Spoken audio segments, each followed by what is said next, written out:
Mr. McMurdo has come to your classroom. All right, so what we're going to do today is we are going to subtract fractions using bar models. Now I know many of you have already done the Khan Academy lessons on this, so it should be pretty easy. Also, you're going to get today Google Slides presentation on subtracting fractions using models. Usually I like to use problems that you'll see again in the future when I do a quick lesson up here. So I'm just saying. Our first problem is we have 2/3 and 1/12. So 2/3 subtract 1/12. Those of you that have been doing your Khan Academy lessons, can you tell me a common denominator for 3 and 12, Sarah? Good. I could change both of these so they're over 12 without changing the value. If I took these 2/3, I could put 12s underneath them and it would equal exactly. So that's finding common denominator. But using our bar models, we have 2/3 subtract 1/12. Now our answer, when we're using these bar models, is how long, what the space from here to here is. What would fit exactly under here, all having the same denominator?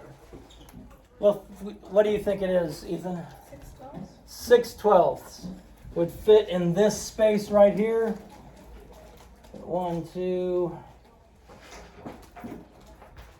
3, 4, 5, 6. So one more. 7/12. All right, using the common denominator, what we do is we make equivalent fractions. We're going to practice a little bit of that tomorrow. What do I multiply by 3 to get 12? 3 times what? 4. If I multiply my denominator by 4, I must also multiply my numerator by 4. And 2 times 4 is? 8. So 2/3 is equivalent to 8/12. And I can prove it right there. 2/3 is equivalent to 8/12.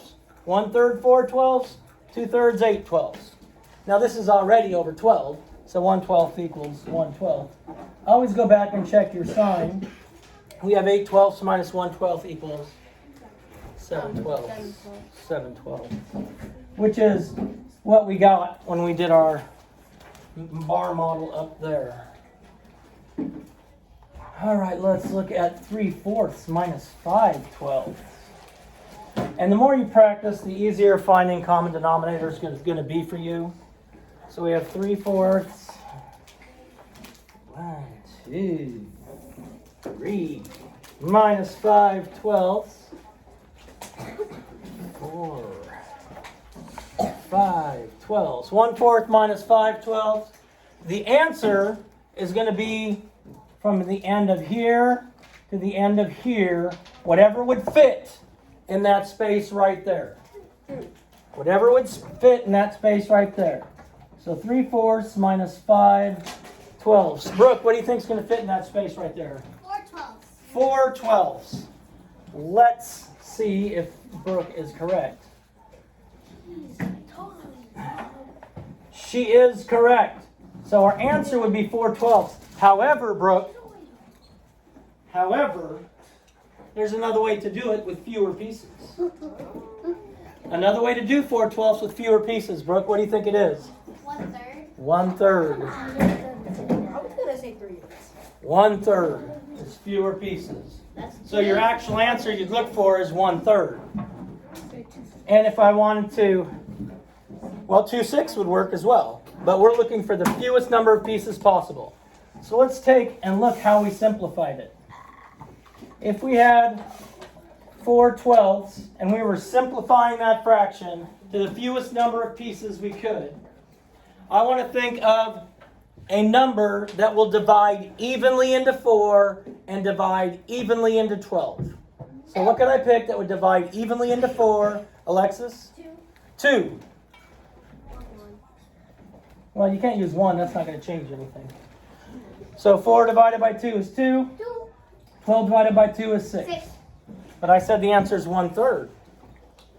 But I also told Ethan that 2 6 would work too. Noah? You can both divide it by 4. Okay, I can divide these both by 4. I can divide it by 2 again. And that's going to give me my 1/3. That's what I was gonna say. Yeah, that's going to give me my 1/3. All right, let's look at one last problem. And as always, I did 3 problems for the first class and 3 for the second class and 3 for this class. They're all posted on today's. So I'm just saying. We have 9/10 minus 1/2. So let's start with my 9/10 here. 1, 2, 3, 4, 5, 6, 7, 8. 9/10 minus 1/2.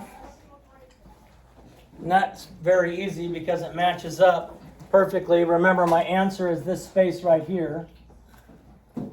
This space right there. Well, I can see what the answer is in that space right there, right?